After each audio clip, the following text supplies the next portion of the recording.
വിളിച്ചിടും ഞാൻ യാ നബി, വ്യതകളെല്ലാം തീർക്കുയാ ഖൈറൻ നബി. വികലമായി ജീവിതം യാ സയ്യിദി, വികലമായി ജീവിതം യാ സയ്യിദി. വഴിപ്പിഴക്കും നേരമിൽ ഖുദ് ബിയദി. പിന്നെ നമ്മൾ ഇന്നലെ പറഞ്ഞത് എന്താണ്? ഇന്നലെയും മെനാന്നും ആയിട്ടുള്ള കഴിഞ്ഞ ക്ലാസ്സുകളിൽ നാം പറഞ്ഞത് രണ്ട് വിധിയെക്കുറിച്ച് നാം പറഞ്ഞു അല്ലേ? ഒന്ന് ശറഈയായിരിക്കുന്ന ഹുക്കുമ്. ശറഈയ ഹുക്കും എന്ന് വെച്ചാൽ ശരീഅത്ത് നിയമങ്ങൾ. ശരീഅത്ത് നിയമങ്ങൾ അതാണ് ശറഈയായ ഹുക്കും എന്ന് പറയുന്നത്. ശരീഅത്ത് നിയമങ്ങൾ എത്ര രൂപത്തിൽ വരും നമ്മൾ പഠിച്ചിട്ടുണ്ട്? 5 അല്ലെങ്കിൽ 6 രൂപത്തിൽ വരും അല്ലേ? ഫറള്, ഫറള്, സുന്നത്ത്, ഹറാമ്, കറാഹത്ത്, ഖിലാഫുൽ ഔല, ഹലാല്, മുബാഹ് എന്നൊക്കെ പറയും. അതുപോലെ നമ്മൾ പഠിച്ചു കഴിഞ്ഞു ആദിയായിരിക്കുന്ന ഹുക്കും എന്താണ്. അപ്പോൾ ഒരു വിധി അത് 3 തരത്തിൽ വിധി വരുന്നതാണ് നമ്മൾ പഠിച്ചിട്ടുണ്ട് അല്ലേ? 3 രൂപത്തിൽ വിധികൾ വരും. വിധിക്കുന്ന ആള് ശരീഅത്താണെങ്കിൽ അതിന് ശറഈയായ വിധി, ശരീഅത്തിന്റെ വിധി എന്ന് പറയും. വിധിക്കുന്ന ആള് നമ്മുടെ ആദത്താണ്, നമ്മുടെ പതിവാണ് വിധിക്കുന്നതെങ്കിൽ, നാം ആവർത്തിച്ച് പ്രവർത്തിച്ചതിന്റെ മേൽ നാം നേടിയെടുത്ത ഒരു വിവരമാണെങ്കിൽ ആ വിവരത്തിന്റെ അടിസ്ഥാനത്തിലാണ് വിധിക്കുന്നതെങ്കിൽ അതിനെന്താ പേര് പറയാ? അതിനെന്താണ് പേര് പറയാ? നാം പല പ്രാവശ്യം ആവർത്തിച്ചൊരു ഉദാഹരണങ്ങൾ ഇഷ്ടമാതിരി കഴിഞ്ഞ ക്ലാസ്സുകളൊക്കെ നാം പറഞ്ഞു. ഒന്നുകൂടി വേറൊരു ഉദാഹരണം പറയാം. ജൂൺ ജൂലൈ മാസങ്ങളിൽ എന്തുണ്ടാകും? നല്ല മഴ ഉണ്ടാകുമെന്ന് പറഞ്ഞു. അത് നമ്മൾ അല്ലേ, അങ്ങനെ തന്നെ അല്ലേ? ജൂൺ ജൂലൈ മാസങ്ങളിൽ നല്ല മഴ ലഭിക്കുമെന്ന് നമ്മൾ പറഞ്ഞാൽ ആ വിധി എന്ത് വിധിയാണ്? തീർച്ചയായിട്ടും നമുക്കറിയാം അത് ഖുർആനിൽ അങ്ങനെ ജൂൺ ജൂലൈ മാസത്തിൽ മഴ വരും എന്ന് പറഞ്ഞിട്ട് ഖുർആനിൽ ശരീഅത്ത് നിയമത്തിൽപ്പെട്ട നിയമം അല്ലത്. അതുപോലെ തന്നെ ബുദ്ധിപരമായിട്ടും നിർബന്ധമൊന്നുമില്ല. അത് അഖിലിന്റെ വിധിയുമല്ലത്, ബുദ്ധിയുടെ വിധിയുമല്ലത്. ജൂൺ ജൂലൈ മാസത്തിൽ എന്തായാലും മഴ ലഭിക്കണമെന്ന് ബുദ്ധിക്ക് അങ്ങനെ നിർബന്ധമൊന്നുമില്ല. ബുദ്ധി ചിലപ്പോൾ എന്താ ജൂൺ ജൂലൈ അല്ലാത്ത ഇനി പിന്നെ ജനുവരി ഫെബ്രുവരിയിലോ അല്ലെങ്കിൽ പിന്നെ എങ്ങോട്ടും ആവാ, ഡിസംബർ നവംബറിൽ എങ്ങോട്ടും പിന്നോട്ടും ആവാം. ബുദ്ധിപരമായിട്ട് അതിന് കുഴപ്പമൊന്നുമില്ല, അങ്ങനെ സംഭവിക്കുന്നുണ്ട് അല്ലേ? സാധാരണഗതി ചിലപ്പോഴൊക്കെ അങ്ങനെ സംഭവിക്കാറുണ്ട്. അപ്പോൾ ബുദ്ധിക്ക് അതെന്ത് ചെയ്യുന്നില്ല, പ്രശ്നമൊന്നുമില്ല, അവന് നിർബന്ധമൊന്നുമില്ല ആ ജൂൺ ജൂലൈ മാസത്തിൽ തന്നെ നല്ലോണം മഴ വർഷിക്കണമെന്നുള്ളത്. പക്ഷേ നമ്മുടെ ആദത്ത് എന്ത് പറയുന്നുണ്ട്? വർഷങ്ങളോളമായി നമ്മുടെ നാം പതിവ് തെറ്റാതെ തന്നെ ഈ 2 മാസങ്ങളിൽ നല്ല മഴ ലഭിക്കാറുണ്ട് അല്ലെ? വർഷകാലത്ത് നല്ല മഴ ലഭിക്കാറുണ്ട്. പിന്നെ ഇത് ആ വിധി അങ്ങനെ നമ്മുടെ വളരെ കൂടുതലുള്ള പരിചയം കൊണ്ടും ആവർത്തിച്ച് വരുന്നത് കൊണ്ടും നാം ഒരു വിധിയിലേക്ക് എത്തിച്ചേരുകയാണ്. അതാണ് ഇപ്പോൾ എന്താപ്പെടുന്ന വിധി? ജൂൺ ജൂലൈ മാസങ്ങളിൽ നല്ല മഴ ലഭിക്കുന്ന ഒരു സീസണാണ് എന്നുള്ള ഒരു വിധിയിലേക്ക് നാം എത്തുകയാണ്. അപ്പോൾ അതിന്റെ പേര് ആദി എന്നും പറയും. ഇനി നമ്മൾ പറയാൻ പോകുന്നത് എന്താ? 3ാമത്തെ വിധിയാകുന്ന അഖിലിയായിരിക്കുന്ന ഹുക്കുമിനെ കുറിച്ചാണ്. അതാണ് ഇവിടെ പറയാൻ പോകുന്നത്. മനസ്സിലാക്കിക്കോളി. അപ്പോൾ നമ്മൾ ഏറെക്കുറെയൊക്കെ എന്ത് മനസ്സിലാക്കി? ശരീഅത്തിന് വിധികൾ 5 നാം മനസ്സിലാക്കി. ആദിയാ വിധികൾ, അഹ്ലുൽ ആദത്ത് വിധിക്കുന്ന, നമ്മുടെ പരിചയത്തിന്റെ അനുഭവത്തിന്റെ അടിസ്ഥാനത്തിൽ വിധിക്കുന്ന ആദിയായിരിക്കുന്ന ഹുക്കുമും അത് 4 ഇനത്തിൽ വരുമെന്ന് നാം മനസ്സിലാക്കിയിട്ടുണ്ട്. നാം ഇന്നലെ പറഞ്ഞിട്ടുണ്ട് അതൊക്കെ. പിന്നെ ഭക്ഷണം കഴിക്കുന്നതും വയറ് നിറയുന്നതും, ഭക്ഷണം കഴിക്കാതെ വയറ് നിറയുന്നത്, ഭക്ഷണം കഴിച്ചിട്ടും വയറ് നിറയാത്തത്, അങ്ങനെ തുടങ്ങിയ 4 വിധികൾ 4 രൂപത്തിൽ നമ്മൾ ആദിയായിരിക്കുന്ന ഹുക്കുമും പറഞ്ഞിട്ട്. ഏത് വിഷയം ഉദാഹരണം പറയുമ്പോൾ അത് മാത്രമാണെന്ന് മനസ്സിലാക്കരുത്. ഉദാഹരണമായിട്ട് തന്നെ കാണുക. ലോകത്ത് കഴിഞ്ഞു പോയതായിരിക്കും, ലോകത്ത് ഇന്ന് നിലവിലുള്ള എല്ലാ കാര്യങ്ങളും, എന്ത് വിഷയങ്ങൾ എടുത്താലും അതൊക്കെ തന്നെ ഏതിന്മേലാണ് നിലകൊള്ളുന്നത്? ആദിയാ ഹുക്കുമിന്റെ മേലാണ് നിലകൊള്ളുന്നത്. എന്ത് വിഷയങ്ങൾ എടുത്താലും ഇനിയിപ്പം പിന്നെ ഒന്നും അത് എന്തായാലും നിർബന്ധമാണ് എന്ന് ആരും തെറ്റിദ്ധരിക്കരുത്. ചില ആളുകളൊക്കെ എന്ത് ചെയ്തിട്ടുണ്ട്? ഈ ആദിയായിരിക്കുന്ന ഹുക്കുമിനെ അഖിലിയായിരിക്കുന്ന ഹുക്കുമായിട്ട് കൂട്ടിക്കെട്ടിയിട്ട് ആദിയായിരിക്കുന്ന ഹുക്കുമിനെ അഖിലിയാ ഹുക്കുമായി കൂട്ടിക്കെട്ടിയിട്ട് അവർ കൺഫ്യൂഷൻ ആക്കുന്ന ഒരു സമ്പ്രദായമുണ്ട്. ഏതുപോലെ പിന്നെ ഞാൻ പറയാം, ഒരു ഉദാഹരണം കൂടി ഞാൻ പറയാം. അതായത് ശരിക്കും നല്ലോണം അഖിലിയായിരിക്കുന്ന, അതായത് നമ്മുടെ ഇത്തരം ബുദ്ധിപരമായിരിക്കുന്ന ഈ ചർച്ചകൾ നാം കൂടുതൽ നടത്തിയെങ്കിൽ മാത്രമേ ഇത് നമ്മളുടെ വ്യത്യാസം മനസ്സിലാക്കാൻ സാധിക്കുള്ളൂ. ഞാനൊരു ഉദാഹരണങ്ങൾ മുമ്പിൽ വെക്കാൻ ആഗ്രഹിക്കുകയാണ്. എന്താ? സാധാരണ ചക്ക, പ്ലാവിന്മേൽ എന്ത് പിന്നെ പഴമാണ് ഉണ്ടാവാറുള്ളത്? പ്ലാവിന്മേൽ എന്താണ് ഉണ്ടാവാറുള്ളത്? ചക്കയാണ് ഉണ്ടാവാറുള്ളത് അല്ലേ? പ്ലാവിന്മേൽ ചക്കയാണ് ഉണ്ടാവുന്നത്. ഇനി ആ പ്ലാവിന്മേൽ മാങ്ങ ഉണ്ടാവുക എന്ന് പറഞ്ഞാൽ അതെന്താ നിങ്ങൾ പറയുന്നത്? നിങ്ങൾ പറയും, ഒരു പ്ലാവിന്റെ മുകളിൽ മാങ്ങ ഉണ്ടായി എന്നുള്ളത് അത് സംഭവിക്കുമോ ഇല്ലയോ? എന്താ നിങ്ങളുടെ അഭിപ്രായം? സംഭവിക്കോ ഇല്ലോ? ഇല്ല എന്ന് പറയുന്നത് ഏതടിസ്ഥാനത്തിലാണ്? അസംഭവ്യം എന്ന് പറയുന്നുണ്ട് ചിലർ, ഇല്ല എന്ന് പറയുന്നുണ്ട്. എന്താ ബുദ്ധിക്ക് അങ്ങനെ? ഞാൻ ചോദിക്കട്ടെ, നിങ്ങൾ ബുദ്ധി അങ്ങനെ രൂപപ്പെടുത്തുള്ളൂ?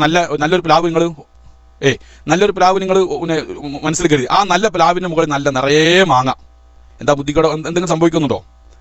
ബുദ്ധിക്ക് എന്തെങ്കിലും സംഭവിക്കുന്നുണ്ടോ? ഇല്ല. ഒരു പ്ലാവിൻ്റെ മുകളിൽ മാങ്ങ ഉണ്ടാവുക എന്നുള്ളത് ഉണ്ടാവുന്നതിന് ബുദ്ധിക്ക് പ്രശ്നമൊന്നുമില്ല. പക്ഷേ ഉണ്ടാകില്ല നിങ്ങൾ പറഞ്ഞത് ശരിയാണ്. അത് ഏത് അടിസ്ഥാനത്തിലാണ് നിങ്ങൾ പറയുന്നത് ഉണ്ടാവില്ല എന്ന് പറയുന്നത്? ഉണ്ടാകില്ല എന്ന് നിങ്ങൾ പറയുന്നത് എന്തടിസ്ഥാനത്തിലാ? അനുഭവത്തിൻ്റെ. നമ്മുടെ ആദത്ത് അങ്ങനെയാണ്. നാം ചെറുപ്പം മുതൽ വലുതായുള്ളവരെയൊക്കെ ഈ പ്ലാവിൻ്റെ മുകളിൽ ചക്ക എന്നെ ഉണ്ടാവുള്ളൂ, മാങ്ങ ഉണ്ടായിട്ട് കണ്ടിട്ടില്ല. ശരിയാണ്. അപ്പം നമ്മുടെ വിധി അത് അക്കലല്ലത്. അത് അക്കലിൻ്റെ വിധിയല്ല, അത് ആദത്തിൻ്റെ വിധിയാണ്.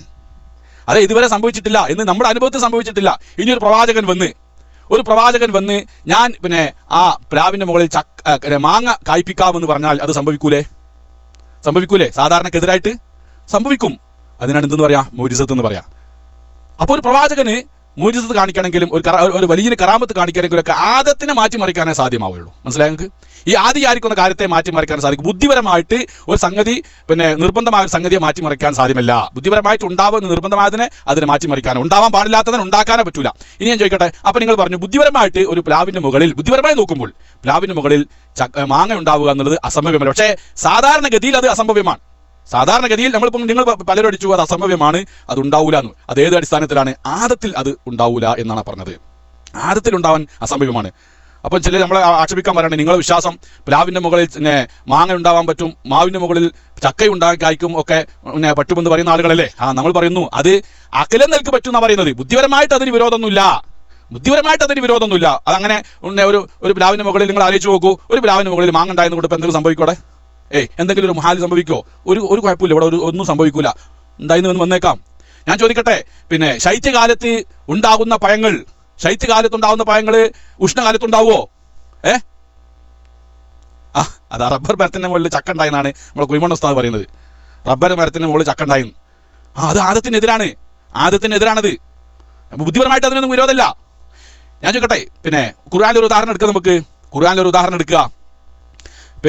അതെ, പത്രത്തിലൊക്കെ അങ്ങനെ നിരവധി വരാറുണ്ട്, പല സംഭവങ്ങളും വരാറുണ്ട്. അത്ഭുതകരമായിട്ട് സാധാരണക്കെതിരായിട്ട് പല സംഭവം. അതിന് ബുദ്ധിക്ക് അതിനൊന്നും താറാറൊന്നുമില്ല. പക്ഷേ നമ്മുടെ ആദത്തിനാണ് എതിരെ. നാം ഇതുവരെ കണ്ടുപോകുന്നതായ ഒരു വ്യവസ്ഥയുണ്ട്. നാം ഇതുവരെ കണ്ടുവന്നതായിരിക്കുന്ന ഒരു വ്യവസ്ഥ, ആ വ്യവസ്ഥക്ക് എതിര് കാണുമ്പോൾ നാം അത് പറയുന്നത് ഒരിക്കലും ഉണ്ടാവൂല എന്ന് നമ്മൾ കരുതുകയാണ്. അപ്പൊ നമ്മളെ സംബന്ധിച്ച് ആക്ഷേപം എന്താണ്? നിങ്ങൾ തെങ്ങിന്റെ മുകളിൽ ചക്ക ഉണ്ടാവാനും പ്ലാവിന്റെ മുകളിൽ മാങ്ങ ഉണ്ടാവാൻ സാധിക്കും, ഉണ്ടായേക്കാം എന്ന് പറയുന്ന ആളുകളല്ലേ എന്ന് അശ്ശരിയാക്കളെ ആക്ഷേപിക്കാറുണ്ട്. പക്ഷേ അശ്ശരിയാക്കളെ മദ്ഹബും അവരുടെ അഖീദയും ശരിക്കും മനസ്സിലാക്കാത്ത ജാഹിലുകളാണ് ഇങ്ങനെ പരിഹസിക്കാറുള്ളത്. നമ്മൾ പറയുന്നത് എന്താണ്?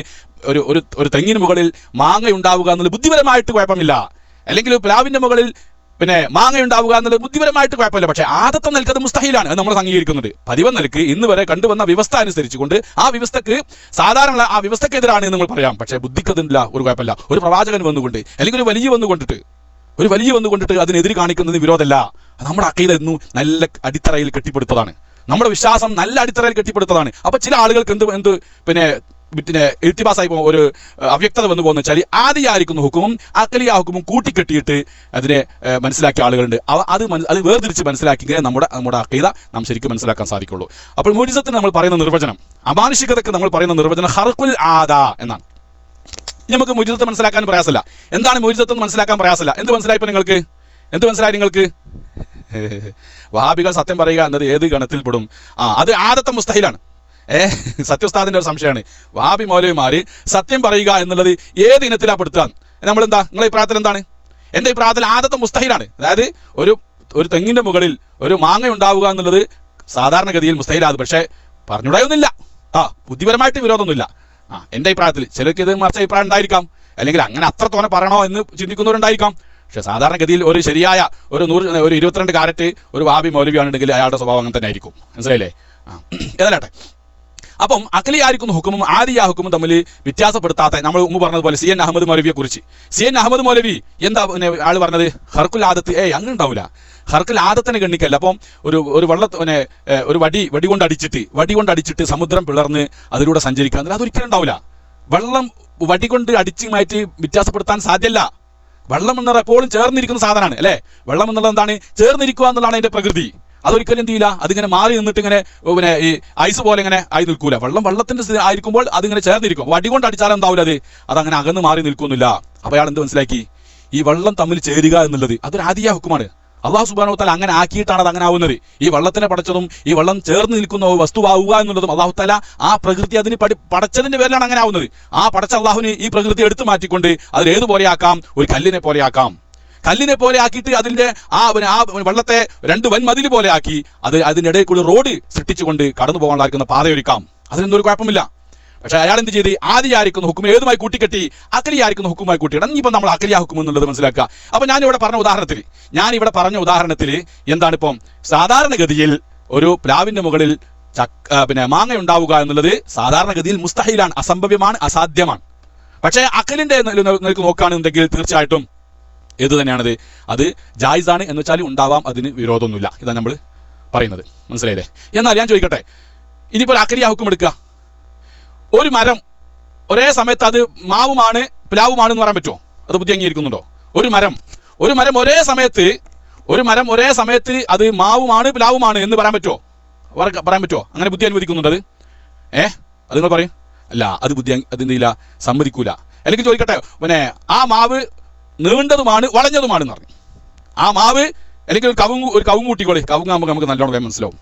ആ കവുങ്ങ് നീണ്ടതുമാണ് വളഞ്ഞതുമാണെന്ന് പറഞ്ഞു. ഒരേ സമയത്ത് ഒരേ സ്ഥാനത്ത് അതിന്റെ അടിഭാഗം വളഞ്ഞ് മേൽപോട്ടെത്തുമ്പോൾ നീണ്ട്, അതല്ല പറയുന്നത്, 2 സ്ഥലത്തല്ല പറഞ്ഞത്, ഒരേ സ്ഥലത്ത് ഒരേ സമയത്ത് ഒരു കവുങ്ങ് എന്താവുന്നു? നീണ്ടതുമാകുന്നു, അത് വളഞ്ഞതുമാകുന്നു എന്നുള്ളത് ബുദ്ധി അംഗീകരിക്കൂല. ബുദ്ധി അംഗീകരിക്കോ? ഒരിക്കലും അംഗീകരിക്കൂല. മനസ്സിലായില്ലേ? അതുപോലെ തന്നെ ഒരു മാവ് അവിടെ ഉണ്ട് ആണ് ഇല്ലാണോ? ഞാൻ ചോദിക്കട്ടെ, ഒരു സംഗതി ഹറാമുമാണ് എന്താകുന്നു ഹലാലുമാണ് എന്ന് പറയാൻ പറ്റുമോ? ഒരു സംഗതി ഹറാമുമാണ് അത് വാജിബുമാണെന്ന് പറയാൻ പറ്റുമോ? ഇല്ല. അത് രണ്ട് വീക്ഷണകോണിലൂടെ അതാവുള്ളൂ. ഒരു സംഗതി ഒരേ ഒരു വ്യക്തിക്ക് ഒരേ ഒരു സന്ദർഭത്തിൽ ഒരേ ഒരു അവസ്ഥയിൽ അത് ഹലാലും അത് ഹറാമും കൂടി രണ്ടും കൂടെ ഒന്നിച്ച് വരാൻ പാടില്ല. ഹലാലും ഹറാമും ആവാൻ പാടില്ല.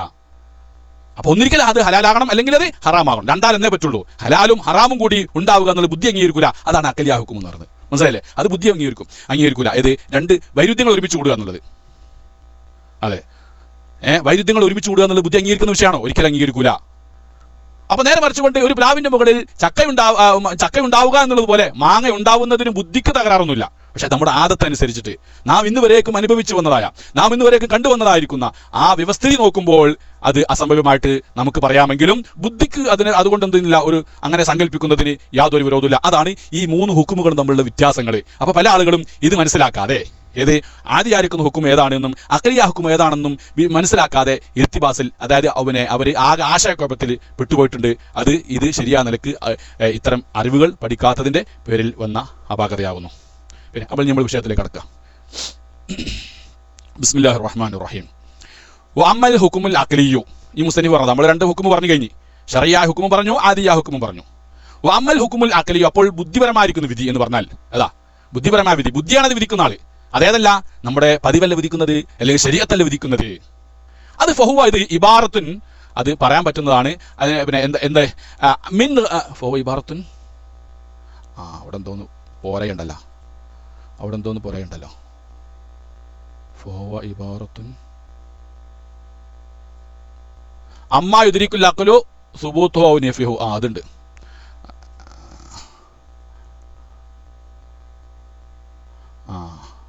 അത് വന്നിട്ട് പക്ഷെ താഴത്തായിപ്പോയി. അത് പേസ്റ്റ് ചെയ്തെടുത്ത് എന്തായിപ്പോൾ ഏതാണ് അത് തമ്മിൽ അങ്ങോട്ടും ഇങ്ങോട്ടൊക്കെ ചേർന്ന് പോയതാ. ഞാൻ റിമൂവ് ചെയ്യാം, ശരിയാതടിക്കുക. ഓരോന്നോരം നോക്കാം. വഅമ്മൽ ഹുക്കുമുൽ അഖലിയു, അഖലിയായിരിക്കുന്ന ഹുക്കും എന്ന് പറഞ്ഞാൽ ഫഹുവ ഇബാറത്തുൻ, അത് എന്തിനെ കുറിച്ചാ പറയാ? ഇബാറത്തുൻ, അത് പറയാൻ പറ്റും. അമ്മാ യുദ്രിക്കുൽ അഖ്ലു സുബൂതുഹു, ബുദ്ധിയാണിത്, തെളിഞ്ഞ ബുദ്ധി. നമ്മൾ പറഞ്ഞത് ബുദ്ധി എന്ന് പറഞ്ഞാൽ എന്ത് ബുദ്ധിയാണ് നമ്മൾ പറഞ്ഞിട്ടുള്ളത്?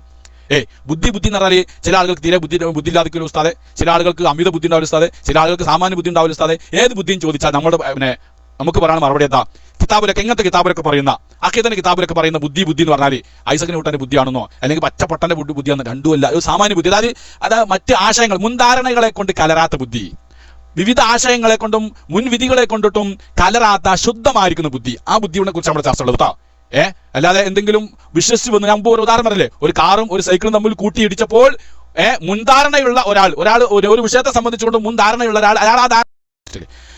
അപ്പം അഖലിയായിരിക്കുന്ന ഹുക്കും എന്ന് പറഞ്ഞാൽ എന്താകുന്നു? ഫഹുവ ഇബാറത്തുൻ അമ്മാ യുദ്രിക്കുൽ അഖ്ലു സുബൂതുഹു ഔ നഫിഹു, ബുദ്ധിയാണ് അത് ഉണ്ട് എന്നും ഇല്ല എന്നും കണ്ടെത്തുന്നത്. ഏതിനെ കൂടാതെ? മിൻ ഗൈരി തവഖുഫിൻ അലാ തകറുറിൻ വലാ വദ്ഇ വാദിഇൻ കണ്ടോ, അത് ആവർത്തിച്ച് ഉണ്ടായിട്ടുള്ള അനുഭവത്തിന്മേൽ അത് തവക്കുഫല്ല, അത് നിലനിന്ന് പോരുന്നില്ല. ബുദ്ധിക്ക് ഒരൊറ്റ വട്ടം കണ്ടാൽ മതി. നമ്മുടെ മുമ്പിൽ ഞാൻ പറയട്ടെ, നാം നേരം വെളുത്ത് വീട്ടിൽ നിന്ന് പിന്നെ രാത്രി ഉറങ്ങി നേരം വെളുത്ത് എണീച്ച് വീട്ടിന് മുമ്പിലേക്ക് വന്നപ്പോൾ അവിടെ എന്ത് കണ്ടെന്ന് പറഞ്ഞ് നല്ലൊരു മേശ അവിടെ മുമ്പിൽ അവിടെ മുറ്റത്ത് അങ്ങനെ കിടക്കുന്നുണ്ട്, പുതിയൊരു മേശ. അപ്പോൾ നമുക്ക് അവിടെ ഈ മേശ ഇപ്പോൾ ഒരു 3-4 ദിവസം ഇങ്ങനെ ആവർത്തിച്ച് കണ്ടാലേ ഇപ്പോൾ അതൊരാൾ ഒരാൾ അവിടെ കൊണ്ടുവച്ചതാന്നുള്ളത് മനസ്സിലാക്കാൻ കഴിയുള്ളൂ. സുഹൃത്തുക്കളെ, ആവർത്തനം വേണ്ടതുണ്ടത്. ആ വിഷയം ആവർത്തിച്ച് നമ്മൾ കാണേണ്ടതുണ്ടോ? നമ്മുടെ മുമ്പിൽ വീട്ടിന് മുന്നിൽ നേരം വെളുക്കുമ്പോൾ ഒരു മേശ, ഒരാളെന്ന് പറയില്ല, ഒരു മേശ കണ്ടാൽ അത് ഒരാൾ കൊണ്ടുവച്ചതാണ്. ആരാണ് കൊണ്ടുവച്ചത് എന്ന് കണ്ടുപിടിക്കാനുള്ള മാർഗ്ഗം നമുക്ക് ഉണ്ടാവുകയുള്ളൂ, തീർച്ചയായിട്ടും. മനസ്സിലായില്ലേ? അപ്പോൾ അതിനെന്തെങ്കിലും ആവർത്തിച്ച് അത് അനുഭവപ്പെടേണ്ട കാര്യമില്ല, ആവർത്തിച്ചിട്ട് അനുഭവപ്പെടേണ്ട കാര്യമില്ല. അതാണ് ആ ബുദ്ധി കൊണ്ട് തന്നെ മനസ്സിലാവും ഇത് ഒരാൾ എന്ത് ചെയ്തതാണ്, പിന്നെ ഇവിടെ കൊണ്ടുവച്ചതാണ് എന്നുള്ളത്. അതാണ് അക്കൽ. അത് ഏത് വിധിക്കും? ആ വിധി വിധിക്കുന്നത് നമ്മുടെ അക്കലാകുന്നു. പിന്നെ മിൻ ഗൈരി തവഖുഫിൻ അലാ തകർറുറിൻ വലാ വദ്ഇ വാദിഇൻ, ഒരാള് വദ്ഇ ചെയ്യേണ്ടതായിരിക്കുന്ന കാര്യവുമില്ല, അത് ആവർത്തിച്ച് അനുഭവപ്പെടേണ്ടതുമായിരിക്കുന്ന കാര്യവും എന്തിനില്ല, ഇത്തരം വിഷയങ്ങൾക്ക് ഇല്ല എന്ന് നാം മനസ്സിലാക്കേണ്ടതുണ്ട്. മനസ്സിലായില്ലേ? അതാണ് അക്കൽ എന്ന് പറയുന്നത്. ഉദാഹരണം ഒരു വദ്ഇ വാദിഇൻ വെച്ചാൽ അല്ലാഹു സുബ്ഹാനഹു വ തആല കള്ള് കുടിക്കുക എന്നുള്ളത് എന്താക്കി? ഹറാമാക്കി. അത് അള്ളാഹുവിന്റെ വദ്ഇ ആണ് അല്ലേ? അല്ലാഹു സുബ്ഹാനഹു വ തആല എന്ത് ചെയ്തിട്ടുണ്ട്? കള്ളുകുടി എന്നുള്ളത് ഹറാമാക്കി. ഇതിനെ ഹറാമാക്കി ബുദ്ധിപരമായിട്ട് ഇപ്പം എന്തായിക്കോണമെന്നില്ല. അല്ലെങ്കിൽ പൊട്ടെന്ന് വേറെ നിൽക്കുക. ബുദ്ധിപരമനെ ഒരാൾ ഹജ്ജിന് ഇഹ്റാം ചെയ്താൽ, നല്ല ശ്രദ്ധിച്ചോളി, ഒരാൾ ഹജ്ജിന് ഇഹ്റാം ചെയ്താൽ അയാൾക്ക് പാടില്ലാത്തൊരു സംഗതി ഉണ്ട്, പ്രധാനപ്പെട്ട. എന്തേ? അത്തർ പൂശാൻ പാടില്ല എന്നുള്ളത് അല്ലേ? ഹജ്ജിന് ഇഹ്റാം ചെയ്താൽ, ഹജ്ജിനോ ഉംറക്കോ ഇഹ്റാം ചെയ്താൽ സുഗന്ധം പൂശാൻ പാടില്ല. അതിന് മുന്നേ പറ്റും അല്ലേ? എന്താ അപ്പോൾ ബുദ്ധിപരമായിട്ട് ഇപ്പം എന്താ നിങ്ങൾക്ക് അതിൻ്റെ എന്തെങ്കിലും പറയാൻ പറ്റുമോ? ബുദ്ധി അതുകൊണ്ട് തേടുന്നുണ്ടോ? എന്താ പോലെ? എന്നാൽ ഇഹ്റാം ചെയ്യുന്നതിന് മുന്നേ നിങ്ങൾക്ക് എന്ത് ചെയ്യുക? അത്തർ പൂശൽ സുന്നത്താണെന്നും ഇഹ്റാം ചെയ്ത് കഴിഞ്ഞാൽ എന്ത് ചെയ്യാൻ പാടില്ല? അത്തർ പൂശാൻ പാടില്ല. അത് നമുക്ക് എന്ത് ചെയ്യുന്നില്ല, ബുദ്ധി അതിനെന്ത് ചെയ്യുന്നില്ല. എന്താണ് കാരണം എന്നുള്ളത് നമുക്ക് അവിടെ ബുദ്ധി പറഞ്ഞു തരില്ല. ബുദ്ധിക്ക് ഒന്നും തന്നെ ഒരാളിപ്പോൾ ഒരു 5 മിനിറ്റ് മുന്നേ ആക്കൊക്കെ അനുവദനയാണ്, ഒരു 5 മിനിറ്റ് കഴിഞ്ഞപ്പോഴത്തേക്ക് അത് പിന്നെ പൂശാൻ പാടില്ല എന്ന് പറഞ്ഞാൽ അത് ബുദ്ധിക്ക് അതിന്റെ ഗുഡൻസ് കണ്ടെത്താൻ സാധ്യമല്ല. അത് ഇന്നതിനാണ് അത് ഇങ്ങനെ പറഞ്ഞത്, ഇന്നതിനാണ് അത് ഒഴിവാക്കിയത് എന്നുള്ള ഹുക്കുമിലേക്ക് ബുദ്ധിക്കെത്താൻ സാധ്യമല്ല. ഉദാഹരണം പറയാം, മറ്റൊരു ഉദാഹരണം നോക്കുക. നമ്മൾ റമദാൻ മാസം 30ാമത്തെ ദിവസം എന്താകുന്നു? നോമ്പ് നോൽക്കൽ എന്താകുന്നു? റമദാൻ മാസം 30ാമത്തെ ദിവസം നോമ്പ് നോൽക്കൽ എന്താ? എന്താണ് പറയേ? റമദാൻ മാസം 30ാമത്തെ ദിവസം, റമദാന്റെ അവസാനത്തെ ദിവസം നോമ്പ് നോൽക്കൽ എന്താണ്? ഫർളാണ് അല്ലേ? ഫർളാണ്. എന്നാൽ അതിന് പിറ്റേ നോമ്പ് നോൽക്കലോ എന്താണിത്? ഹറാമാണ് അല്ലേ? കാരണം പെരുന്നാളായി. അപ്പൊ തലേന്ന് നോമ്പ് നോൽക്കാൻ പിന്നെ നിർബന്ധമാണെന്ന്, പിറ്റേന്ന് ഹറാമാണ്. ബുദ്ധിക്ക് എന്താ വ്യത്യാസമുള്ളത്? ബുദ്ധിക്ക് ഒരുപോലെ തന്നെ. എന്താ ഇപ്പം ഇന്നലെ ഭക്ഷണം കഴിക്കാൻ പാടില്ല, ഇന്ന് കഴിക്കാം. ബുദ്ധിക്ക് അതുകൊണ്ട് പ്രത്യേകിച്ച് ഒന്നും അവിടെ കണ്ടെത്താൻ മനസ്സിലാക്കാൻ സാധ്യമല്ല. അതെന്താ ആര് വെച്ചതാകുന്നു? അല്ലാഹു തആലയുടെ വദ്ആണത്. അഫ്തുറൂ ലിറുയതിഹി വസൂമൂ ലിറുയതിഹി വഅഫ്തുറൂ ലിറുയതിഹി അല്ലേ? അതെ, നിങ്ങൾ മാസം കണ്ടാൽ നോമ്പ് പിന്നെ മുറിച്ചു കൊള്ളണം, അല്ലെ നോമ്പ് നോറ്റുകൊള്ളണം. മാസം കണ്ടാൽ നിങ്ങൾ നോമ്പ് മുറിച്ചു കൊള്ളണം. അത് ആര് പിന്നെ ആ വ്യവസ്ഥ ആര് വെച്ചതാകുന്നു? ശരീഅത്തുൽ ഇസ്ലാം വെച്ചതാകുന്നു. അത് ഇസ്ലാമിക ശരീഅത്തിന്റെ വിധിയാണ്. അതാണ് വലാ വദ്ഇ വാദിഇൻ. കണ്ടോ? വലാ മിൻ ഗൈരി തവഖുഫിൻ അലാ തകർറുറിൻ, ആവർത്തിച്ച് ഉണ്ടായിട്ട് കിട്ടുന്ന ഒരു വിധിയല്ലത്. അമ്മയത്തെ പറഞ്ഞ ആദ്യമായിരിക്കും നോക്കുമ്പോൾ വലാ വദ്ഇ വാദിൻ, ഒരു വാദിന്റെ വദ്ഉ മുഖേന എന്താകുന്നു? പിന്നെ ഉളു ഇല്ലാതെ നിസ്കരിക്കൽ അത് സഹിഹല്ല എന്ന് ആര് വദ്ഉ ചെയ്തു? അല്ലാഹു സുബ്ഹാനഹു വ തആല വെച്ച്. അല്ലെങ്കിൽ നിസ്കരിക്കണമെങ്കിൽ എന്ത് ഷർത്താകുന്നു?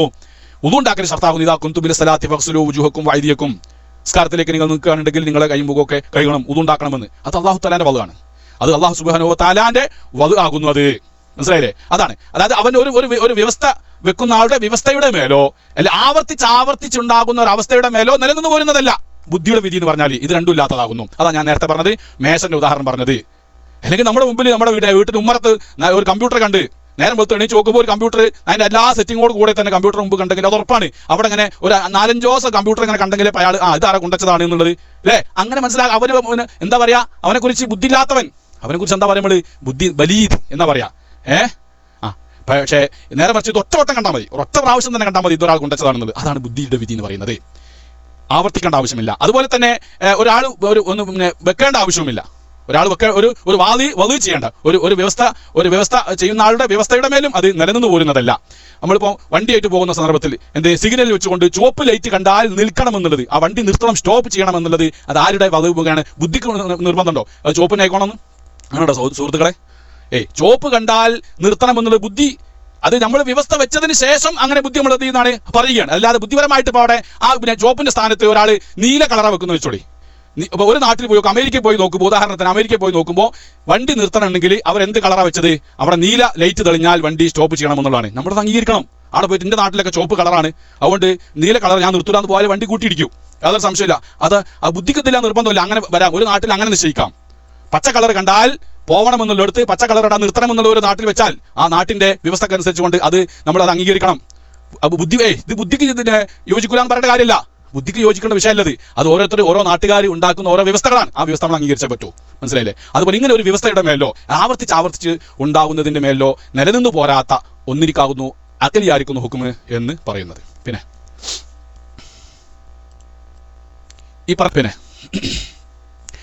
വഹാദൽ ഹുക്കും സാലിസു, ഈ മൂന്നാമത്തെ ഹുക്കുമ്, മേൽ പറഞ്ഞ ഒന്നാമത്തെ ഹുക്കുമ് നമ്മൾ നിർത്താൻ കൂടുതൽ പറയുന്നില്ല. ഈ ഭാഗം കൂടി വെച്ചിട്ട് പിന്നെ നമ്മുടെ ജീവിതത്തിന്റെ സമയം അതുകൊണ്ട് കൂടുതൽ നീട്ടി പറയുന്നില്ല. പിന്നെ വഹാദൽ ഹുക്കും സാലിസു, ഈ മൂന്നാമത്തെ വിധി ഹുവല്ലദീ തഅറളനാ ലഹു ഫി അസ്ലിൽ അഖീദത്തി, നമ്മൾ അഖീദയുടെ അസ്ലി ആദ്യത്തെ തന്നെ നമ്മൾ ഈ വിഷയമാണ് പറഞ്ഞിട്ടുള്ളത് അല്ലേ?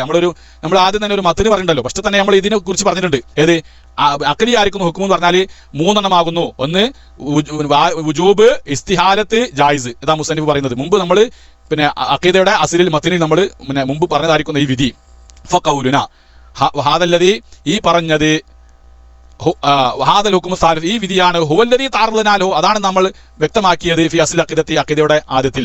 ഫഖൗലുന, അപ്പോൾ നമ്മുടെ വാചകം അൽ ഹുക്കുമുൽ അഖലിയു, അഖലിയായിരിക്കുന്ന ഹുക്കുമ് എന്നുള്ള നമ്മുടെ വാക്ക് അല്ലേ? ഫൽ ഹുക്കുമുൽ അഖലിയു, അപ്പോൾ നമ്മൾ അഖലിയായിരിക്കുന്ന ഹുക്കും എന്ന് പറഞ്ഞത് ഇഹ്തിറാസൻ, അത് സൂക്ഷിക്കലാണ്, മിന ശർഈ വൽ ആദിയി വഖദ് അറഫ്ത മാനാഹുമാ, ശർഈയായ ഹുക്കുമിനെ കുറിച്ചല്ല പറയുന്നത് എന്നും ആദിയായിരിക്കുന്ന ഹുക്കുമിനെ കുറിച്ചല്ല പറയുന്നതും എന്നുള്ളത് മനസ്സിലാക്കാനാണ്. ശർഈയായ ഹുക്കും എന്താണ് എന്നുള്ള അതിന്റെ മാനയും അതുപോലെ തന്നെ ആദിയായ ഹുക്കുമിന്റെ മാനയും നീ അറിഞ്ഞു കഴിഞ്ഞല്ലോ. അതുകൊണ്ട് അത് രണ്ടും പെടൂല. ഇവിടെ അതല്ലാത്ത മൂന്നാമത്തെ അഖലിയായിരിക്കുന്ന ഹുക്കുമിനെ കുറിച്ചുള്ള പിന്നെ പരാമർശമാണ് നീ നടത്താൻ പോകുന്നത് എന്നാണ് മുസന്നിഫ് പറയുന്നത്. പിന്നെ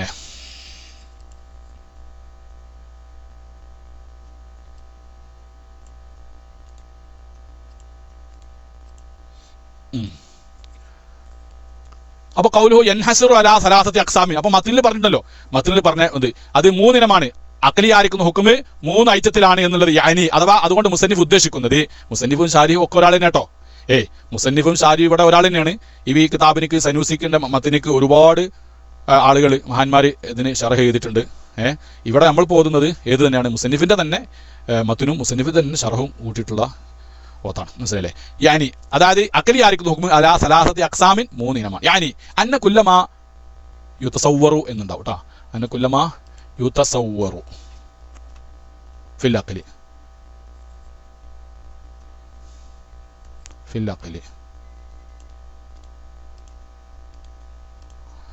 അന്ന കുല്ലമാ യുതസവ്വറു ഫിൽ അഖലി, ബുദ്ധിയിൽ രൂപപ്പെടുന്ന എല്ലാ കാര്യങ്ങളും, മുസന്നിഫോടെ എല്ലാ കാര്യങ്ങളും നിങ്ങൾക്ക് സംശയം ചോദിച്ചോളൂ.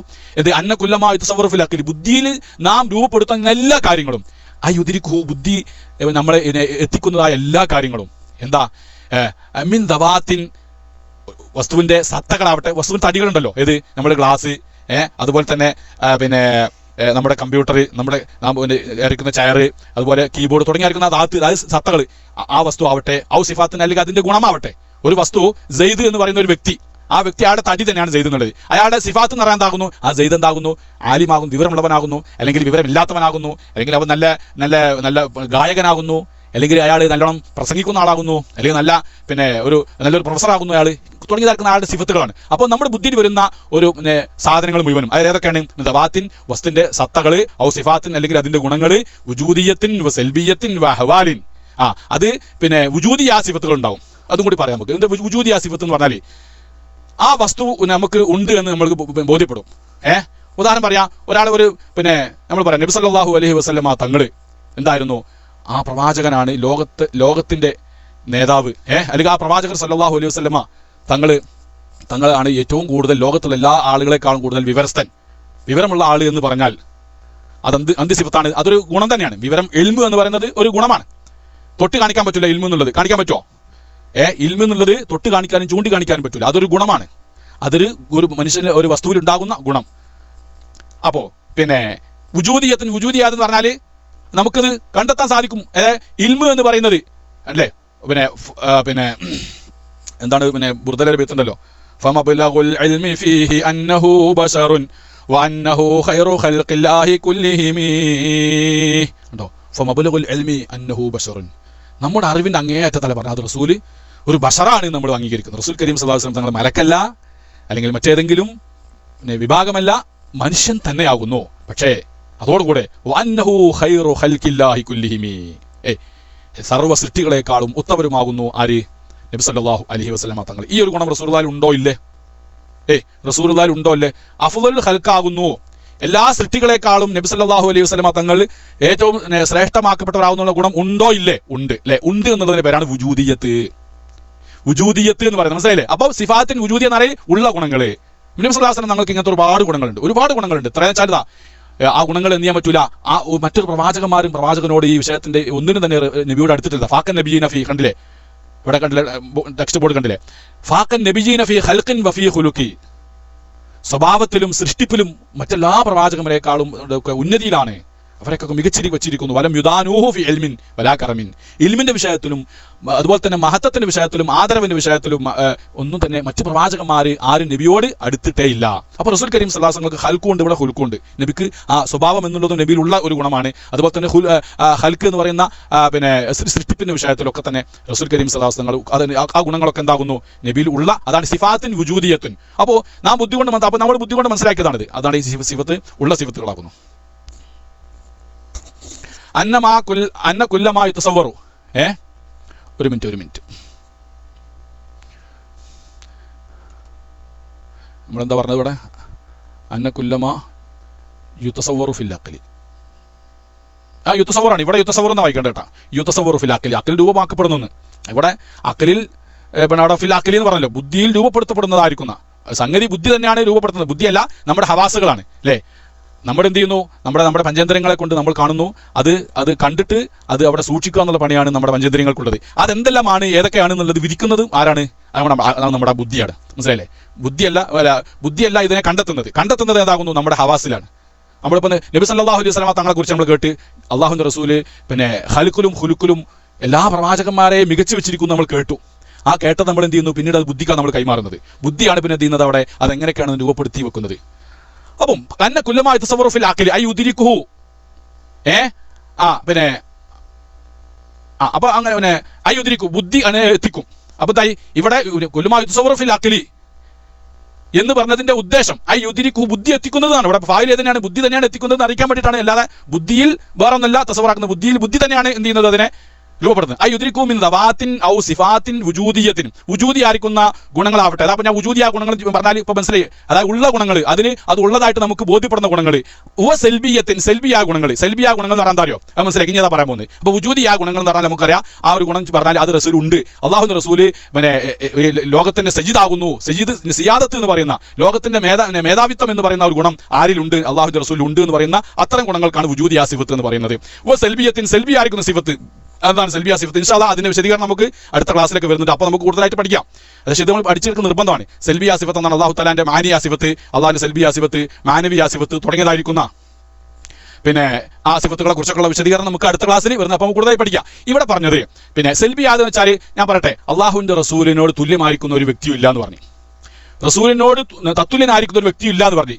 ഈ ഒരു ഗുണം ഉണ്ടെന്നോ ഇല്ല എന്നാണ് പറഞ്ഞത്. ഇപ്പം ഈ ഒരു ഗുണം റസൂൽ ആദ്യം, അതായത് അതുല്യനാണ്, അതായത് റസൂലിനോട് തുല്യനായിരിക്കുന്ന ഒരു വ്യക്തി, ഒരു മനുഷ്യനില്ല എന്ന് പറഞ്ഞാൽ ഇല്ല എന്നാണ് പറയുന്നത്. തുല്യനായിരിക്കുന്ന ഒരു വ്യക്തി ഇല്ല. അപ്പൊ ഇല്ല എന്ന് പറയുന്നത് അത് റസൂലുള്ളാഹിക്ക് അതൊരു മദ്ഹ് തന്നെയാണത്. റസൂലിനോട് തുല്യപ്പെട്ടതായിരിക്കുന്ന ഒരാൾ ഇല്ല എന്ന് പറയുമ്പോൾ അത് റസൂലുള്ളാഹിക്ക് മദ്ഹ് തന്നെ ആയിട്ടാണ് വരുന്നതെങ്കിലും അവിടെ ഇല്ല എന്നാണ് നമ്മൾ പറയുന്നത്. നേരെ മറിച്ചുകൊണ്ട് അള്ളാഹുവിന്റെ റസൂല് മറ്റെല്ലാ പ്രവാചകന്മാരെ മികച്ചു വെച്ചിരിക്കുന്നു അല്ലെ? റസൂലുള്ളാഹിക്ക് പിന്നെ മറ്റെല്ലാ ലോകത്തിന്റെ മുഴുവൻ മേധാവിത്വം എന്ന് പറയുന്ന ഗുണമുണ്ട് എന്ന് പറയുമ്പോൾ അത് വുജൂദിയ സിഫത്തായി. നബി സല്ലല്ലാഹു അലൈഹി വസല്ലം തങ്ങളോട് നബി സല്ലല്ലാഹു അലൈഹി വസല്ലം തങ്ങൾ മറ്റൊരു വ്യക്തിയോടും തുല്യമാകുന്ന ആളല്ല. എന്ന് പറയാൻ ഞാൻ ഇന്നലെ പറഞ്ഞ ഉദാഹരണം, ഇന്നി ലസ്തു കഹയ്യത്തിക്കും, ഞാൻ നിങ്ങളെ പോലെയല്ല എന്ന് പറഞ്ഞു. ആടെന്താ പറഞ്ഞത്? ഒരു സംഗതി ഇല്ലാതെ പറയുന്നത്, അവിടെ ഇല്ലാതെ പറയുന്നത് അല്ലേ? ഞാൻ നിങ്ങളെ പോലെ അല്ല. അപ്പോൾ സഹാബത്തുമായിട്ടുള്ള തുല്യത എനിക്കില്ല. അതിനേക്കാൾ മികച്ച വ്യക്തിയാണെന്നുള്ള. അപ്പോൾ ഇവിടെ ഒരു സംഗതി ഇല്ല എന്ന് പറയുന്നത് അതിനാണ് സെൽബി എന്ന് പറയാം. അങ്ങനെ ഉണ്ട് എന്ന് പറയുന്നത് അപ്പോൾ നമ്മൾ വെക്കേണ്ടത് നമുക്കൊക്കെ എന്തുണ്ട്, ഞാനും നിങ്ങൾക്കും ഒക്കെ വുജൂദിയ സിഫത്തുണ്ട്. എന്റെ വുജൂദിയ സിഫത്ത് എന്താണ്? ഞാൻ സംസാരിക്കുന്നു എന്നുള്ളതാണ് ഇപ്പോൾ എന്റെ വുജൂദിയ സിഫത്ത്. ഞാൻ സംസാരിക്കുമ്പോൾ നിങ്ങൾ കേൾക്കുന്നു എന്നുള്ളതാണ് നിങ്ങളുടെ വുജൂദിയ സിഫത്ത്. ഞാൻ എന്റെ സംസാരങ്ങൾ കേൾക്കുന്നത്, അപ്പോൾ കേൾവി എന്ന് പറയുന്നത് ആ ഒരു ഗുണം നിങ്ങളിലുണ്ട്. ആ കേൾവി എന്താകുന്ന ഒരു വുജൂദിയ സിഫത്താണ്. ഞാൻ സംസാരിക്കുന്നു എന്ന് പറഞ്ഞ ഒരു ഗുണം എന്നിലുണ്ട്, അതും ഒരു വുജൂദിയ, അത് ഉള്ളതായിരിക്കുന്ന സിഫത്താണ്. നേരെ മറിച്ചുകൊണ്ട് ഞാൻ എന്തല്ല, ഞാൻ വലിയൊരു പ്രാസംഗികനല്ല എന്ന് ഞാൻ പറഞ്ഞു. ഞാനൊരു വലിയൊരു പ്രാസംഗികനല്ല എന്ന് പറഞ്ഞെങ്കിൽ അത് എന്നിലില്ലാത്ത കാര്യമാണ്. അത് ഇപ്പോൾ സെൽബിയ സിഫത്ത് ഓരോ വ്യക്തികളിലും ഓരോ വസ്തുവിലും ഉണ്ടാവും. നിങ്ങളിലും എന്നിലും ഒക്കെ തന്നെ ഉണ്ടാവും. അപ്പോൾ വുജൂദിയ സിഫത്താവട്ടെ, സെൽബിയ സിഫത്താവട്ടെ, അഹ്വാലികളാവട്ടെ, ഇൻഷാ അല്ലാഹ് അഹ്വാലി എന്താണ് എന്നുള്ളത് ഇപ്പം ഞാൻ വിശദീകരിക്കുന്നില്ല. നമ്മുടെ അടുത്ത ക്ലാസ്സിൽ അത് വരുന്നത്, അപ്പം വിശദീകരിക്കാം. മനസ്സിലായില്ലേ? അതായത് ഇപ്പോൾ ഈ ഒരു വസ്തുക്കളെ 4 തരം തിരിച്ചതിൽ എന്ത് പറയുന്നുണ്ട്? ഒന്നുകിൽ വസ്തുക്കൾ ഉള്ളതായിരിക്കും, അല്ലെങ്കിൽ വസ്തുക്കൾ ഇല്ലാത്തതായിരിക്കും. അഹ്വാലി എന്ന് പറഞ്ഞാൽ ഈ ഉള്ളതിന്റെയും ഇല്ലാത്തതിന്റെയും ഇടയിലായിരിക്കുന്ന ഒരു അവസ്ഥക്കാണ് അഹ്വാലി എന്ന് പറയുന്നത്.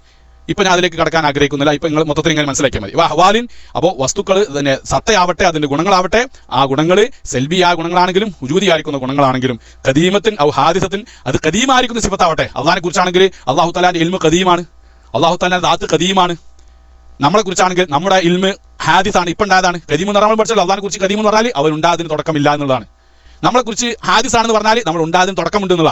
നമ്മുടെ ഇൽമിനും നമ്മുടെ ശരീരത്തിനും നമ്മുടെ ഏത് ഗുണങ്ങൾക്കും ഉണ്ടായതിന് തുടക്കമുണ്ട്. അപ്പൊ ഹാദിസായി. അപ്പൊ ഈ ദുനിയാവിൽ ഏത് കാര്യം ബുദ്ധിയിൽ നമ്മൾ രൂപപ്പെടുത്തുന്നോ, അത് ഖദീമാവട്ടെ അല്ലെങ്കിൽ ഹാദിസ് ആവട്ടെ, ആ ഗുണങ്ങൾ ഉള്ള ഗുണങ്ങളാവട്ടെ, അല്ലെങ്കിൽ ഇല്ല എന്ന് പറഞ്ഞുകൊണ്ട് സ്ഥിരപ്പെടുത്തുന്ന ഗുണങ്ങളാവട്ടെ, എന്ത് കാര്യങ്ങളാണെങ്കിലും ബുദ്ധിയിൽ രൂപപ്പെടുത്തുന്ന സർവ്വകാര്യങ്ങളും ലാ യഖ്ലു, അതാണ് നമ്മുടെ വിഷയം. ലാ യഖ്ലു അൻ ഹാദിഹി സലാസത്തി അഖ്സാം, ഈ 3 ഇനങ്ങളെ തൊട്ടുകൊണ്ട് ഒഴിവാവൂല. അതാ മുസ്ലിം പറഞ്ഞത്. അതായത് ഇതുകൂടി പറഞ്ഞിട്ട് നിർത്താം. ലാ ബുദ്ദലഹു അയത്തസിഫ, എന്തായാലും ലാ ബുദ്ദലഹു, അതിന് കൂടാതെ കഴിയില്ല. അയത്തസിഫ ബിവാഹിദി മിന്ന, ഈ 3 കൊണ്ട് അത് ഗുണം സിദ്ധിക്കുക എന്നുള്ളത് അനിവാര്യമാണ്. ഇമ്മാബിൽ വുജൂബി, ഒന്നിരിക്കൽ അത് വാജിബായിരിക്കുന്ന കാര്യമായിരിക്കണം, അതായത് ഉണ്ടാവൽ നിർബന്ധമായ കാര്യമായിരിക്കണം. അവിൽ ജവാസി, അല്ലെങ്കിൽ ഉണ്ടാവൽ അനുവദനീയമാണ്, ഉണ്ടാവാതിരിക്കലും അനുവദനമായിരിക്കുന്ന കാര്യമാവണം. ഉദാഹരണം പറയാം, വുജൂബ് എന്ന് നമ്മൾ പറഞ്ഞല്ലോ. വുജൂബായത് നമ്മൾ പറഞ്ഞ് നമ്മുടെ വീടിന് മുമ്പിൽ ഒരു മേശ കണ്ടാൽ, അല്ലെങ്കിൽ ഒരു കമ്പ്യൂട്ടർ നമ്മുടെ വീട്ടിൽ മുമ്പറത്ത് തന്നെ കണ്ടാൽ, അവിടെ അത് കൊണ്ടുവച്ച ഒരാളുണ്ട് എന്നുള്ളത് ഉറപ്പാണ്. അവിടെ ഒരു ഫയൽ ഉണ്ടാകും, നിർബന്ധമാണ്, നമ്മളെ ബുദ്ധി വിരിക്കും. ജവാസ് എന്ന് പറഞ്ഞാൽ ഇപ്പോ കാലാവസ്ഥ നിരീക്ഷകരൊക്കെ പറയല്ലേ സുഹൃത്തുക്കളെ, കാലാവസ്ഥ നിരീക്ഷകർ എന്താ പറയല്? നിങ്ങളൊന്ന് പറയട്ടെ. നിങ്ങളിപ്പോ നമ്മൾ കിതാബ് ഒരു ഉദാഹരണം തന്നെ പറഞ്ഞിട്ട് മനസ്സിലാകുന്നത് വരണ്ട. എന്താണ് കാലാവസ്ഥ നിരീക്ഷകർ പറയല്? മഴ ഉണ്ടാവുമ്പോ, മഴ ഉണ്ടാകുന്നതിനെ പറ്റി നാളെ അതെ പറഞ്ഞ വന്നാ ഉണ്ടാവാനും ഉണ്ടാവാതിരിക്കാനും സാധ്യതയുണ്ട്. അതിനെ ജവാസ് എന്ന് പറഞ്ഞു. മനസ്സിലായില്ലേ? അപ്പൊ ഉണ്ടായും ചെയ്യാ, ഓല പറഞ്ഞോ തന്നെ വരാതെ അത് മഴ പെയ്യാതിരിക്കാനും സാധ്യതയുണ്ട്, പെയ്യാനും സാധ്യതയുണ്ട്. അത് നമ്മൾ അറബി പറഞ്ഞാണ്, ഇനി കടുപ്പുണ്ടെന്ന് പറയണ്ട. അറബി അതിന്റെ പേരാണ് ജവാസ്. മനസ്സിലായില്ലേ? കാലാവസ്ഥാ നിരീക്ഷകരുടെ അറിയിപ്പുകൾ പോലെ ജവാസ് ആയിരിക്കും. ഒന്നിരിക്കലും അത് നിർബന്ധമായിരിക്കും, അത് പറഞ്ഞ ഉദാഹരണം പോലെ. അല്ലെങ്കിൽ എന്തായിരിക്കും? ഈ കാലാവസ്ഥാ നിരീക്ഷകന്മാർ പറയാം മഴ പെയ്യാനും പെയ്യാതിരിക്കാനും സാധ്യത ഉണ്ട് എന്ന് പറയുന്ന ജവാസ് ആയിരിക്കും. അല്ലെങ്കിൽ അവൽ ഇസ്തിഹാലത്തി, അല്ലെങ്കിൽ അത് ഒരിക്കലും ഉണ്ടാവാൻ പാടില്ല എന്നായിരിക്കും. ആ ഒരു കാര്യം ഉണ്ടാവാൻ പാടില്ല, അസാധ്യം, അസംഭവ്യം എന്ന് പറയുന്നത് പോലെ, എന്താണ് ഇമ്പോസിബിൾ എന്ന് പറയുന്ന അതുപോലെ. അതാണ് അതിന്റെ ഒരു അറബി വാക്കാണ് മുസ്തഹീൽ, അല്ലെങ്കിൽ ഇസ്തിഹാലത്ത് എന്നൊക്കെ പറയും. രണ്ടു തന്നെ, ഇസ്തിഹാലത്ത്, മുസ്തഹീൽ. അപ്പൊ ബുദ്ധിയിൽ രൂപപ്പെടുന്ന കാര്യങ്ങൾ ഈ 3 ആവുള്ളൂ. അല്ലാതെ വാജിബും ജായിസും ആവും ഒരു സാധനം ആവൂലട്ടോ. ഒരു സംഗതി വാജിബും ജായിസും ആവൂല. അതുപോലെ തന്നെ ഒരു സംഗതി വാജിബും മുസ്തഹീലും ആവൂല. അല്ലെങ്കിൽ ഒന്ന് മുസ്തഹീലാവും, മുസ്തഹീലും ജായിസും കൂടി ആവൂല. പെയ്യൽ നിർബന്ധമാണ്, എന്നാൽ പെയ്യാതിരിക്കുക ചെയ്യാൻ പറയാൻ പറ്റുമോ? നാളെ 4 മണിക്ക് കേരളത്തിൽ ഇത്ര സെന്റിമീറ്റർ മഴ പെയ്യാൻ നിർബന്ധമാകുന്നു, എന്നാൽ പെയ്യാതിരിക്കാനും സാധ്യതയുണ്ട്. അങ്ങനെ പറയാൻ പറ്റുമോ? ഇല്ല. നിർബന്ധം എന്ന് പറഞ്ഞാൽ അത് എന്തായാലും വേണം, പെയ്യന്നെ വേണം. അല്ലെങ്കിൽ നിർബന്ധം എന്ന് പറയാൻ പാടില്ല. വുജൂബ് എന്ന് പറഞ്ഞാൽ പിന്നെ അത് ഉണ്ടാവും നിർബന്ധം. മഴ പെയ്യൽ ഇത്ര സെന്റിമീറ്റർ മഴ പെയ്യും, പെയ്യൽ നിർബന്ധമാണെന്ന് പറഞ്ഞിട്ട് അടുത്തത് എന്താ പറയുന്നത്? പെയ്യാതിരിക്കാനും സാധ്യത ഉണ്ട്. അപ്പൊ എന്താ ചെയ്യാൻ നമ്മൾ? സാധാരണ ഇവർക്ക് വേറെ പണിയൊന്നുമില്ല. ഇവരൊക്കെ എവിടേക്ക് കൊണ്ടുപോകണം? 13-ാം നമ്പറിൽ കയറ്റി വിടേണ്ട ആളുകളാണ്. പെയ്യൽ നിർബന്ധം എന്ന് പറയാം. അപ്പൊ തന്നെ ആ നാവ് ഉമനീര് വെറ്റുന്നതിന് മുന്നേ തന്നെ സാധ്യത ഉണ്ടെന്ന് പറയാം. അത് ഉണ്ടാകാൻ പാടില്ല. ഒന്നിരിക്കലും അത് നിർബന്ധമാണെന്ന് പറയാം, അല്ലെങ്കിൽ നിർബന്ധമില്ല, സാധ്യത ഉണ്ട്, പെയ്യും ചെയ്യാം, പെയ്യാതിരിക്കും ചെയ്യാം, അല്ലെങ്കിൽ അതൊരിക്കലും ചെയ്യാൻ പാടില്ല എന്ന് പറയാം. ഇതേ വരുള്ളൂ. ഈ 3 വിധി അല്ലാതെ ബുദ്ധി ദുനിയാവിലെ ആരെ ബുദ്ധി എടുത്ത് പരിശോധിച്ചാലും, അത് മതമുള്ളവനെന്നോ മതമില്ലാത്തവനെന്നോ, അല്ലെങ്കിൽ അമേരിക്കക്കാരനെന്നോ റഷ്യക്കാരനെന്നോ, അല്ലെങ്കിൽ ദുനിയാവിലെന്നോ ആഖിറത്തിലെന്നോ, ദുനിയാവിലെന്നോ ആഖിറത്തിലെന്നോ ഒരു വ്യത്യാസമില്ല. ദുനിയാവ് പോലെ അങ്ങനെ തന്നെയാണ്, ആഖിറത്തിൽ പോലെ അങ്ങനെ തന്നെ. മനസ്സിലായില്ലേ? മലക്കള ചോദ്യം തീരണമെങ്കിൽ നമുക്ക് ആഖിറത്തിലെത്തിയാൽ ഇപ്പോൾ 2 3 ആവും. പഠിച്ചവൻ അങ്ങനെ കഴിയൂലേ? അള്ളാഹു തആലക്ക് 2 3 ആക്കാൻ കഴിയൂല എന്നൊരാൾ ചോദിച്ചു വന്നാൽ കഴിയൂല. അത് അത്ര വിഷയങ്ങൾ ഇൻഷാ അല്ലാഹ് നമുക്ക് അടുത്ത അള്ളാഹുവിന്റെ സിഫത്തിനെ കുറിച്ച് പറയുമ്പോൾ നമുക്ക് പറയാം. തൽക്കാലം ഇവിടെ അവസാനിപ്പിക്കുകയാണ്. അതായത് നമ്മൾ തുടക്കത്തിൽ എത്തിയിട്ടുള്ളൂ. അഖലി ആയിരിക്കുന്നു ഹുക്മെന്ന് പറഞ്ഞാൽ 3 ആകുന്നു. ഒന്നിരിക്കൽ ഉണ്ടാവൽ നിർബന്ധമായത്, അല്ലെങ്കിൽ ഉണ്ടാവുകയും ചെയ്യാം, ഉണ്ടാവാതിരിക്കുകയും ചെയ്യാം, കാലാവസ്ഥാ നിരീക്ഷകരെ പ്രവചനം പോലെ. അല്ലെങ്കിൽ ഉണ്ടാവാൻ പാടില്ലാത്തത് ഉണ്ടാവാൻ പാടില്ലാത്തത് ഒരാൾ എന്താണ് അമേരിക്കയിലുമാകുന്നു, അതുപോലെ തന്നെ ഇന്ത്യയിലുമാകുന്നു. ഒരേ സമയത്ത് ഒരാൾ അമേരിക്കയിലുമുണ്ട്, ഇന്ത്യയിലുമുണ്ട്. അതൊരിക്കലും ഉണ്ടാവില്ല. അത് അക്കരാനാണ് പറയുന്നത്. അത് സാധാരണഗതിയിൽ അങ്ങനെ ഉണ്ടാവില്ല എന്നല്ല. ബുദ്ധിപരമായിട്ടുണ്ടാകുന്ന വിരോധമല്ല, ബുദ്ധിപരമായിട്ടുണ്ടാവില്ല. അവിടെ ബുദ്ധി കൊണ്ട് ബുദ്ധി സമ്മതിക്കൂല. ഒരാൾ അമേരിക്കയിൽ ഇന്ന സമയത്ത് കൃത്യസമയത്ത് അയാൾ അമേരിക്കയിൽ ഉണ്ടെങ്കിൽ അതേ സമയത്ത് അതേ ഡേറ്റിന് ആ വ്യക്തി തന്നെ വേറെ രാജ്യത്തുണ്ടാവുക എന്നുള്ളത് അയാളുടെ എല്ലാ ഗുണത്തോടു കൂടെയും ഉണ്ടാവുക എന്നുള്ള ബുദ്ധി അംഗീകരിക്കുന്ന കാര്യമല്ല. മനസ്സിലായി? അപ്പോൾ വ്യത്യാസമുണ്ട്. അപ്പം ബുദ്ധിയുടെ വിധി 3 ഇനമാകുന്നു. ഒന്ന് വാജിബ്, ഒന്ന് ജായിസ്, ഇസ്തിഹാരത്ത്. ഇത് നല്ല പഠിച്ചോളി. ബഹുമാനപ്പെട്ട അല്ലമ ബാക്കില്ലാനി റഹ്മത്തുള്ളാഹി അലൈഹി പറഞ്ഞ വിഷയം എന്താ അറിയോ? അഖിലിന്റെ അതേ ശരീരം ഉണ്ടാവില്ല. അതേ ശരീരം ഒരിക്കലും ഉണ്ടാകാൻ പാടില്ല. ആ ശരീരമല്ല, അതിന് മിസാൽ ഉണ്ടായിരിക്കാം. അതേ ശരീരം ഉണ്ടാകാൻ പാടില്ല. അതേ ശരീരം അവിടെ ഒരു സ്ഥലത്താണെങ്കിൽ അത് അവിടെ തന്നെ ഉണ്ടാവുള്ളൂ. അതേ മിസാൽ ചിലപ്പോൾ ഉണ്ടെന്നൊക്കെ ചിലരൊക്കെ പറയുന്നുണ്ട്. അതെന്തിന്റെ പേരിലാട്ടെ, അതേ ശരീരം അത് ഉണ്ടാവില്ല, വേറെ സ്ഥലത്ത് ഉണ്ടാകാൻ പാടില്ല. അപ്പൊ അതില്ലെങ്കിൽ കോടതി വിധികളൊക്കെ കേട്ട് നിങ്ങൾ കോടതിയിൽ ഒരാളെ സംബന്ധിച്ചുകൊണ്ട് ഒരു കേസ് ഫയൽ ചെയ്യുകയാണെങ്കിൽ അപ്പം എന്താണ് പറയാ, അയാൾ ഇന്നാലിന്റെ സ്ഥലത്ത് വെച്ചുകൊണ്ട് ഇന്ന കുറ്റകൃത്യം നടത്തിയിരിക്കുന്നു എന്ന് ഒരാളെ എതിരിൽ കേസ് ഉണ്ടെങ്കിൽ അയാൾ ആ കേസ് നിന്ന് രക്ഷപ്പെടാൻ വേണ്ടി അയാളുടെ വക്കീൽ എന്താ വാദിക്കുക? അയാളുടെ വക്കീൽ വാദിക്കും, നീ എന്റെ പ്രതിയെക്കുറിച്ച് എന്റെ കക്ഷിയെക്കുറിച്ച് പറഞ്ഞതായിരിക്കുന്ന ഈ വാദം ശരിയല്ല. എന്തുകൊണ്ട്? ഈ പരാതിയിൽ പറഞ്ഞതുപോലെ ഇന്നാലിന്റെ ഡേറ്റിന് ഇന്ന സമയത്ത് എന്റെ കക്ഷി ഈ ഇന്ത്യ രാജ്യത്ത് തന്നെ ഇല്ല, അയാൾ എവിടെയായിരുന്നു? വിദേശത്ത്, അയാൾ ദുബായിലായിരുന്നു, അല്ലെങ്കിൽ സൗദി അറേബ്യയിലായിരുന്നു എന്നുള്ളത് രേഖാമൂലം അയാൾ തെളിയിച്ചു കഴിഞ്ഞാൽ കോടതി വിധിക്കുകയാണ്. എന്തുകൊണ്ട്? അഖിലിന്റെ വിധിയാണ് കോടതി. അത് വിധിക്കുക ഉറപ്പാണ്. ആ പറഞ്ഞെന്താകുന്നു? ഇയാളെതിരിൽ ആരോപിച്ച ആരോപണം തെറ്റാകുന്നു, അത് അടിസ്ഥാനമില്ലാത്തതാകുന്നു. അതുകൊണ്ട് അയാളെ കോടതി വെറുതെ വിടും, നിരപരാധിയെ പ്രഖ്യാപിക്കും. അപ്പോൾ എന്ത് ചെയ്യാൻ പാടില്ല? അങ്ങനെ അത് എന്താണ്? മുസ്തഹിലാണത്. ഒരു വ്യക്തി ഒരേ സമയത്ത് അയാളുടെ എല്ലാ ഗുണങ്ങളും കൂടെയും അതേ വ്യക്തി മറ്റൊരു സ്ഥലത്ത് ഉണ്ടാവുക, ഒരു സ്ഥലത്തുള്ള ഒരു വ്യക്തി ആ വ്യക്തി തന്നെ മറ്റൊരു സ്ഥലത്തും അതേ സമയത്ത് ഉണ്ടാവുക എന്നുള്ളത് എന്താകുന്നു? ഇജ്തിമാഉ നഖീലൈനിയാണ്. അത് ഒരിക്കലും ഉണ്ടാകാൻ പാടില്ല. ഇങ്ങനെയുള്ളതായിരിക്കുന്ന 3 വിധികൾ നമ്മൾ പഠിച്ചിരിക്കുന്ന നിർബന്ധമാണ്. ഈ അഖിലിന്റെ 3 വിധികളെ പഠിക്കാത്തവൻ ആഖിലല്ല എന്നുള്ളതാണ് ആര് പറഞ്ഞവരോ? ഇത് മനസ്സിലാവാത്തവന് ആഖിലല്ല എന്നാണ് ബഹുമാനപ്പെട്ട അല്ലമ ബാക്കില്ലാനി റഹ്മത്തുള്ളാഹി അലൈഹി തന്റെ കിതാബിൽ പറഞ്ഞിരിക്കുന്നത്. അപ്പോൾ നമ്മൾ ഈ ഹുക്കുമുകൾ ശരിക്കും പഠിച്ചിരിക്കണം. അല്ലാഹു തആല നമുക്ക് തൗഫീഖ് നൽകുമാറാവട്ടെ.